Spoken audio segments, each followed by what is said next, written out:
We know about the problem, but what evidence do we have of the problem? From the 1960s to 2001, the consumption of fertilizers has been increasing. However, the amount of arable land that has been used for farming has been decreasing over the same period of time. If the consumption increases and the amount of arable land decreases, this implies that more fertilizers are being used per hectare of crop. This leads to a very basic: why would farmers use more fertilizers for the same crop or in the same soil? Perhaps the soil fertility of the crops are decreasing. Now, why would soil fertility decrease? This might be because the soil texture has changed and the soil cannot hold in enough minerals as before. This leads to a very severe problem that has been affecting many countries for a long time, and the problem is eutrophication. How to solve the problem of eutrophication? For this problem, we have come up with a novel solution, and that is INTELLICROP. So Arnab talked about INTELLICROP. How does it actually look? So INTELLICROP is a modular system. We have two modules, one module on the field, which is actually our sensor based module.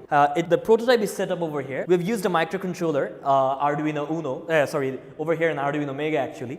And for the prototype, we have only 6 sensors. It's measuring all kinds of abiotic factors such as pH, temperature. We have also a humidity sensor. We have a soil moisture sensor.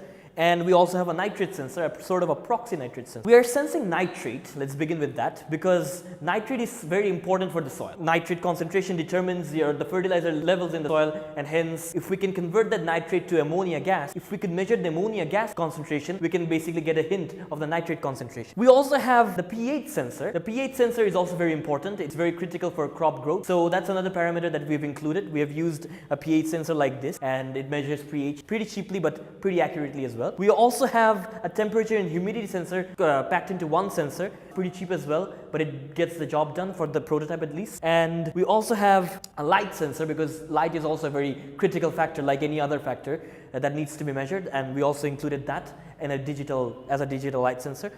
Then we have the soil moisture sensor. This is also a quintessential sensor, as it lets us know the amount of water level in the soil, which is also very important to know how well a crop might grow in a particular time. Last but not least, we also have a Bluetooth module. We give the opportunity to the farmer to use any of the sensors at any time, or all of the sensors together, depending on what they want. So the Bluetooth module gives them the option to do that through a mobile phone if they have that facility. Network actually works. So as you can see, we have taken 10 data points over here, which is actually the data points of the months of January through to October for a particular type of crop, which is paddy almond. We've taken the prices for this crop, that it's actually in 2014. So if we run our model through it, as you can see, we get a graph such as this, which shows that our RBF model, our radial basis function network model, gives a better fit for all these points than the linear model or the polynomial regression models. So that plots the points much better. If we see the actual prediction, you can see that the RBF model gives a prediction of 1815 and the others give some varied responses. But if you see the actual data, you can see that the actual data is 1826. That means that our RBF model only has an offset of only 0.4%, making this kind of prediction really,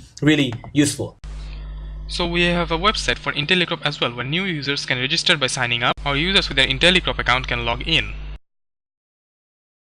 In an ecosystem that is currently dominated by businesses that are run by government, where government are locating their service centers in specific areas, it becomes very expensive because somebody has to be physically present in order to provide the service to the farmers.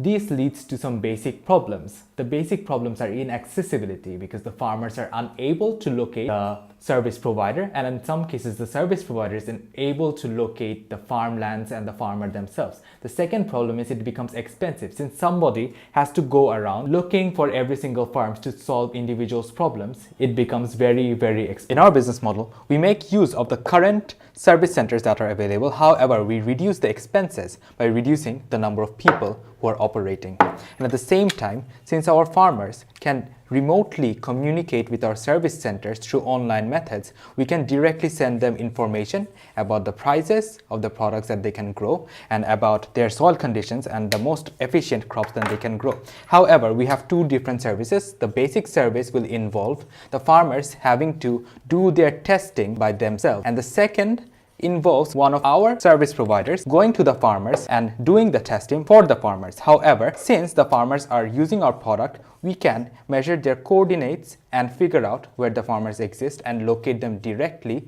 and handle their responses and handle their emergencies immediately.